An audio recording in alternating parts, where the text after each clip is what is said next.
Hello, everyone, and welcome to another live stream with Maria Went.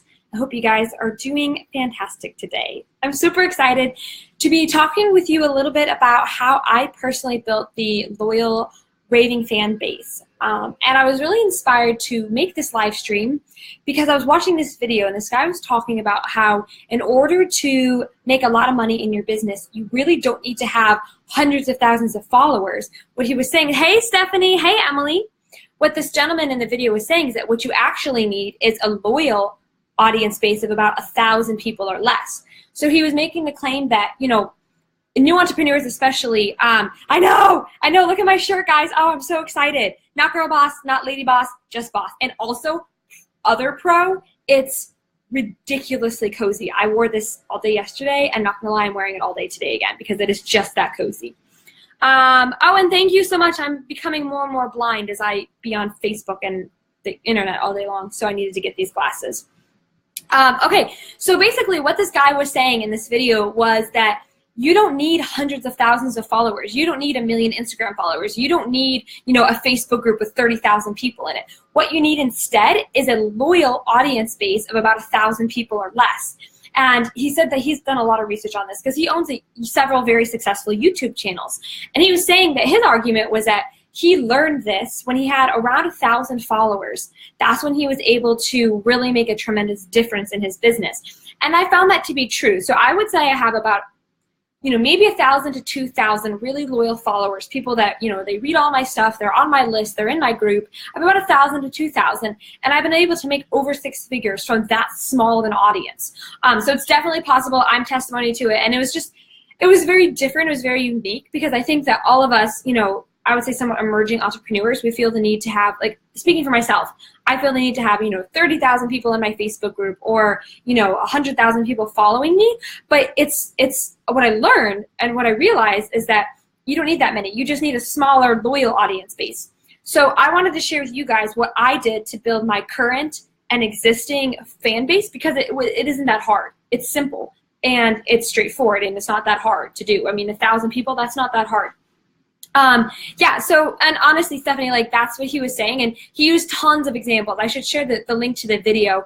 And think about it, that makes sense because, yes, there are those A-list, celebrity entrepreneurs who have thousands and thousands and thousands of followers, and they're doing very, very well, and that's fine. It's still good to have that many, but there are tons of other entrepreneurs that are making a lot of money with smaller, more loyal audience bases, and I think that speaking for myself, I'm testimony to that. I have a smaller following, but I'm doing perfectly well for myself with that. Hey, Kate. Hey, Monique. Hey, Emily. Welcome, everyone. I'm so glad that you're here. Hey, Kathleen. Hello, everyone. So today we're talking about why you don't need hundreds of thousands of followers to make a lot of money in your business and how you can create a loyal, raving audience fan base of about 1,000 to 2,000 people. I'm going to share exactly what I did in my business and how you can replicate it. It's very simple. It's not complicated. It takes work. I'm not going to lie. It takes work, but you can totally do it. So the first thing that I always hey, good morning, Kate. Hello. The first thing that I always recommend is that you get very clear on your ideal client. That's step one. And if I talk about this a lot, but if you haven't done this yet, you need to just stop right now and get very clear on your ideal client. So who is it that you want to work with? And not just, I want to work with female entrepreneurs. You have to get very, very, very specific because that's what's going to allow you to, it's going to shape all of your marketing. It's going to shape how your website looks. It's going to shape, what your Facebook group is about. It's going to shape everything that you do. So if you aren't very, very clear on who your ideal client is, that's the first thing that you need to do. And I believe that the reason why you hear it so much is because it's so important. You need to get very clear on your ideal client because that is going to shape everything else that you do. So when I say you need to get clear on your ideal client, I'm talking how much money he or she is making, whether or not he or she is married. A lot of times my clients, I have them make what I call a client avatar. So we sit down and we talk, we basically create this person that is their ideal client, and we make sure that they have all of the details. So the hobbies of that entrepreneur or their ideal client, the interests of that entrepreneur or that ideal client, whether or not he or she works out. We're talking we create a person for them, and that's called their client avatar. And the reason why we do that is because once you know and can visualize your ideal client, you're going to be able to speak to her and understand her and really know what she wants. And that is why it's so important to get clear on your ideal client. The reason why it's going to sound cliche is because that's actually what you need to do. And I would like anyone who's watching me, whether you're watching it live, hello if you're live, hey Stephanie, welcome.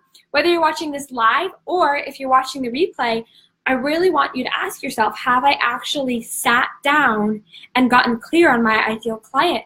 Because I think that most people have a general idea of who they want to work with, but have you really sat down and understood the specifics and the details of who you want to work with?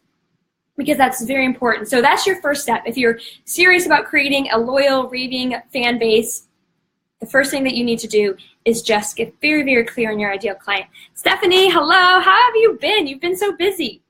Okay, the second thing that I did, and I recommend doing this, I highly, highly, highly recommend doing this, is what I want you to do is get on the phone with your ideal client. And there is so much resistance to this. Most of my clients, they hate it when I make them do this. But you need to get on the phone with your ideal client. So once you know who your ideal client is, you need to do market research calls. Now, you're not selling anything. You're just asking them for information. And what I'm telling you, when I am trying to launch a new product or launch a new package, I talk to anywhere from 25 to 50 people in my ideal client range. That's actually how many people I personally talk to. I have meetings with them and I get to know more about them. And that's why I've been able to sell out everything that I do. I've been able to sell out. And it's because I got on the phone with my ideal client and I really understood what it is they needed, what it is they wanted, and how I could help them. It's what most entrepreneurs do is they get an idea for a product and then, or a course or a program or a package, and they just start doing it. They take action and they start creating it and they start writing it and then they start promoting it, and then they're frustrated when it didn't make as much money as they wanted it to because they put all that work into it. What you need to do instead is overcome the resistance to getting on the phone and listening to your ideal client. And I'll tell you, twice now, I thought that I had a really good idea for a product. It was something totally different. I thought it was a great idea, and I was like, oh my gosh, I'm going to make so much money. I'm going to be a millionaire. This is awesome. Why is no one doing this? Well, when I got on the phone with my ideal client, I realized that the reason why no one else is doing it is because that's not what my ideal client wants. Hey, Angelica. Stephanie says she's been missing in action because she had twins. I know, I saw. Congratulations on your babies. They're so cute. You have the cutest little kids. I can imagine that would be keeping you really busy. Hey, Angelica, hello and welcome. So the second thing that you need to do once you have your ideal client very clearly laid out is you need to understand what they actually want. So you need to get on the phone and you need to do market research calls. You know, market research calls, they're not pressuring at all. I really like market research calls because they're not sales calls. There's no agenda there besides just learning more about your ideal client. And so oftentimes what I do is when I get on my market research calls, I tell my clients, just tell me more about you. What are your current struggles in your business? What are you struggling with? What do you need? Where do you want to be? And I make programs and I make packages and I make courses around that because that's what you need to be doing. You need to be, it's way easier to sell out a program if you know for sure that it's something that your ideal client wants, rather than spending all of this time making a course and making a program and then trying to promote it and hoping at the end that someone's going to want to buy it. You have to do the market research first. And so you need to overcome the resistance to talking to your ideal client on the phone. Hey, Melissa, welcome. Hello. I'm so glad you're here today. So the third thing that I always have my clients do, or that I did when I built my loyal fan base, and to remind anyone that's just hopping on live, I'm sharing why you don't need hundreds of thousands of followers, why instead you need a small loyal fan base. Hey, Kristen, hello. I was watching this video from a gentleman who was saying that, you know, he saw the most success in his business when he had about 1,000 to 2,000 really loyal followers. And I've been able to do that in my business.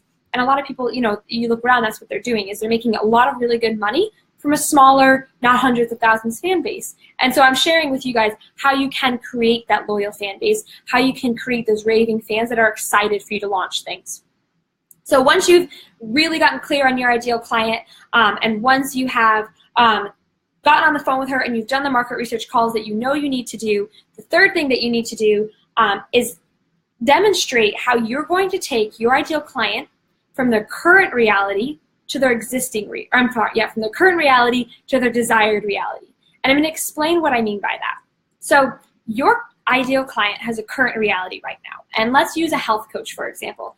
By the way, if you're on live and you have any questions or any comments from me, definitely feel free to leave them in the comments below. Let me know if you're live and where you're joining live from. I always like to know where you're coming from live. So let me know in the comments as I explain this concept. Let me know where you're joining live from. Hey, Tanya, hello. So your clients right now, they have a current reality. And that current reality is, using the example of a health coach, for example.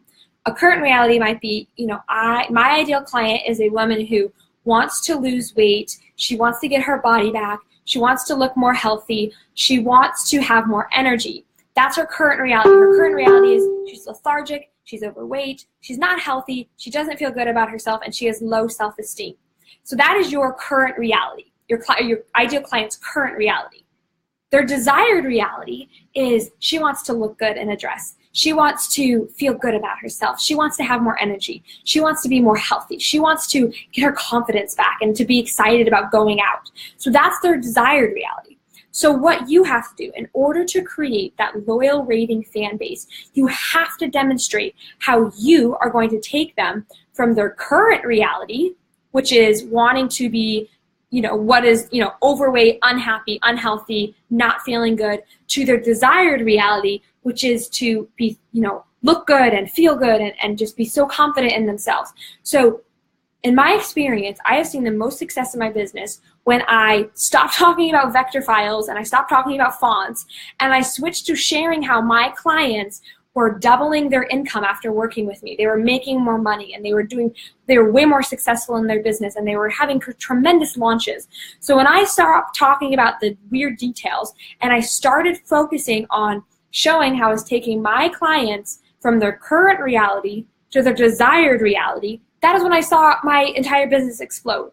And so I can leave you with any valuable secret is that you need to understand what your ideal client's current reality is and what her desired reality is, and how you can bridge the gap from that. And if you can show that you are the solution to that problem, if you are the answer to that desired reality, you better believe that they're going to be lining up to buy whatever it is that you're selling.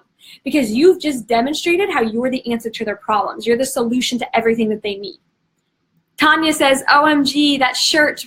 Hi! I know, guys, this shirt is amazing. And also, it's so soft. But for me, I'm just a boss. I'm a lady boss. I'm a girl boss, but I'm just mostly a boss. I love it. I mean, the thing is, it's not like we say like boy boss or man boss. Why does it have to, And I'm not the most crazy person about that kind of stuff, but I'm just a boss, And by the way, welcome to Matt who just joined.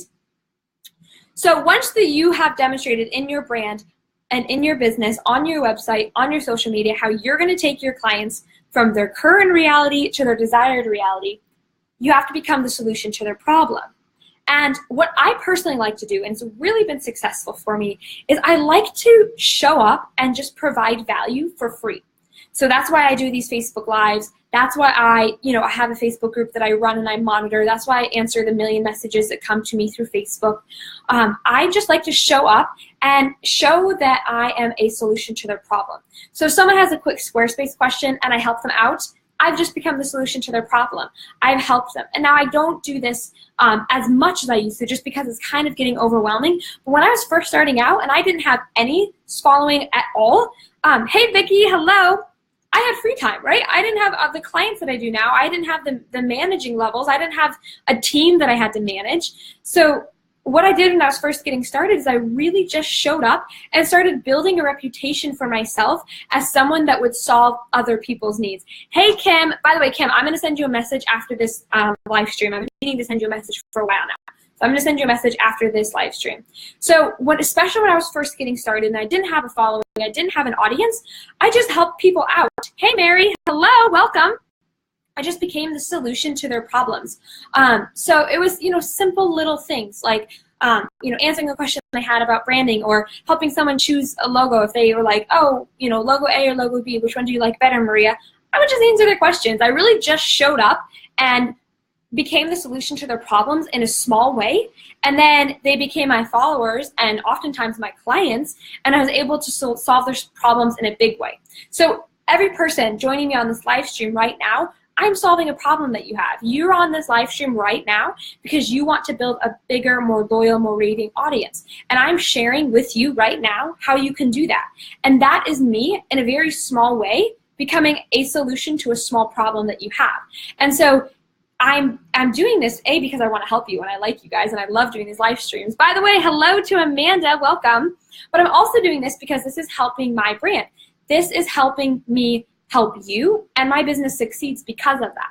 And so especially if you're just getting started and you don't have that loyal, raving fan base yet, what you can do is you can help people. You can become the solution to their problem. That creates loyalty, that creates a sense of friendship, and that you have their back. It creates trust. Hello, Amanda, welcome.